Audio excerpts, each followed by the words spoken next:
Hello guys, welcome to talkies today channel. ఈరోజు రీసెంట్గా ఓటీటీలో రిలీజ్ అయిన ఎలివేషన్ అనే మూవీ ఎలా ఉందనేది ఈ వీడియోలో డిస్కస్ చేద్దాం. సో వీడియోలోకి వెళ్ళే ముందు మీరు మన ఛానల్ని ఫస్ట్ టైం చూస్తున్నట్టయితే ఒక లైక్ చేయండి, ఒక కామెంట్ చేయండి, అలాగే మన ఛానల్ని సబ్స్క్రైబ్ చేసుకోండి. చాలామంది మన ఛానల్ని సబ్స్క్రైబ్ చేసుకోకుండానే వీడియోస్ చూస్తున్నారు గైస్. మీరు సబ్స్క్రైబ్ చేసుకుని చూడడం వల్ల ఛానల్కి ఎంత ఎంకరేజ్మెంట్గా ఉంటుంది. సో సబ్స్క్రైబ్ చేసుకుని వీడియోస్ చూడండి. ఇంకా లేట్ చేయకుండా వీడియోలోకి వెళ్ళిపోదాం. Let's get started. ఎలివేషన్ అమెరికాలో యాక్షన్ థ్రిల్లర్గా తెరకెక్కిన ఈ సినిమా నవంబర్లో లాస్ట్ ఇయర్ రిలీజ్ అయింది థియేటర్స్లో.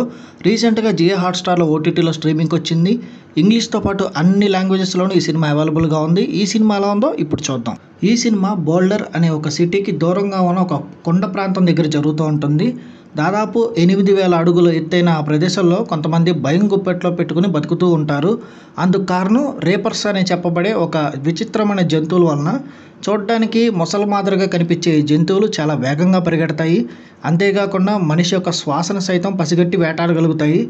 3 ఏళ్ల క్రితం అవి బోల్డర్ నగరం పైన దాడి చేస్తాయి. అప్పుడు కొంతమంది చనిపోతారు. మిగిలిన వ్యక్తులందరూ ఆ కొండపైన తలదాచుకుంటారు. విచిత్రమైన ఆ జంతువులు 8,000 అడుగు పైకి దాటి రాలేవు. అందువలన అక్కడ ఒక రిస్ట్రిక్షన్ లైన్ ఏర్పాటు చేసుకుని ఆ లైన్ దాటి ఎవరు కిందకి రాకుండా జీవిస్తూ ఉంటారు. విల్లేమో రీపర్స్ కారణంగా తన భార్యను కూడా కోల్పోతాడు.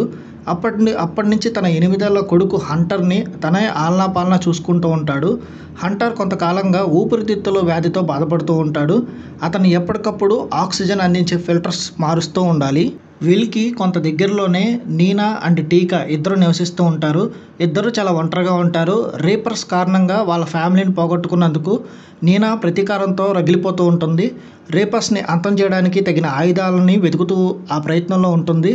ఈ నేపథ్యంలోనే తన కొడుకు కోసం ఉపయోగించే ఫిల్టర్ కోసం విల్లు కొండ దిగాల్సిన పరిస్థితి అయితే వస్తుంది. బోల్డర్ సిటీలోని హాస్పిటల్ నుంచి వాటిని తీసుకురావాల్సిన అవసరం అయితే ఉంటుంది. అయితే కొండ దిగితే ఆ జంతువులు చంపేస్తాయని నీనా టీకే ఇద్దరు అతన్ని హెచ్చరిస్తారు. అయినా కూడా అతను వినిపించుకోడు. దాంతో వాళ్ళు కూడా అతనికి తోడుగా బయలుదేరుతారు. రీపర్స్ వైపు నుంచి వాళ్ళకి ఎలాంటి ప్రమాదాలు ఎదురవుతాయి, రీపర్స్ గురించి వాళ్ళకి కొత్తగా తెలిసే విషయాలు ఏంటి, తన కొడుకుని కాపాడుకోవాలనే విల్లు ప్రయత్నం ఫలిస్తుందా లేదా, ఈ విషయాలన్నీ తెలియాలంటే మీరు ఈ సినిమా చూడాలి. కొడుకును రక్షించుకోవడం కోసం తన ప్రాణాలు సైతం లెక్క చేయకుండా ఒక తండ్రి చేసే పోరాటమే ఈ సినిమా యొక్క మెయిన్ స్టోరీ. ఈ కథ మొత్తంలో 3 ప్రధాన పాత్రలు కనిపిస్తాయి. మిగతా పాత్రల గురించి ప్రస్తావన వస్తుంది కానీ తెరపైన ఎక్కువగా కనిపించరు. ఇక కథ అంతా కూడా ఒక కొండ ప్రాంతంలోనే జరుగుతూ ఉంటుంది. చాలా తక్కువ బడ్జెట్లోనే ఈ సినిమా అంతా పూర్తి చేశారని చూస్తున్నప్పుడు అర్థమైపోతుంది. ఈ టైప్ ఆఫ్ స్టోరీస్లో విచిత్రమైన జంతువులు, వాటి ప్రత్యేకతలు, అవి వెంటాడే దృశ్యాలు ప్రేక్షకుల ఉత్కంఠని రేకెత్తించేలాగా ఉండాలి. వాటికి హీరో బృందం ఎక్కడ దొరికిపోతుందో అనే ఒక టెన్షన్ ఆడియన్స్లో క్రియేట్ చేయగలగాలి. కానీ ఆ స్థాయిలో కంగారు పెట్టే సన్నివేశాలు తెర మీద మనకి ఎక్కువగా కనిపించవు.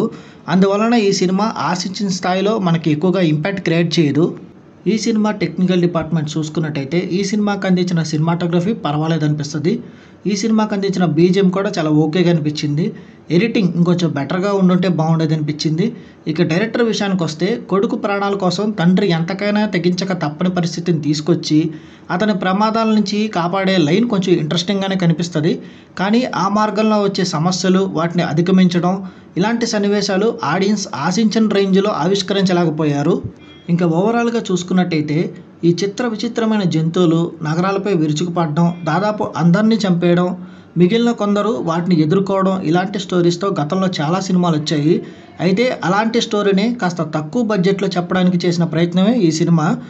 కొంచెం యావరేజ్గా అనిపిస్తుంది. మీరు కనుక అమెరికన్ యాక్షన్ మూవీస్ని బాగా ఇష్టపడే వాళ్ళైతే ఈ సినిమా కొంచెం మీకు డీసెంట్ వాచ్గా అనిపిస్తుంది.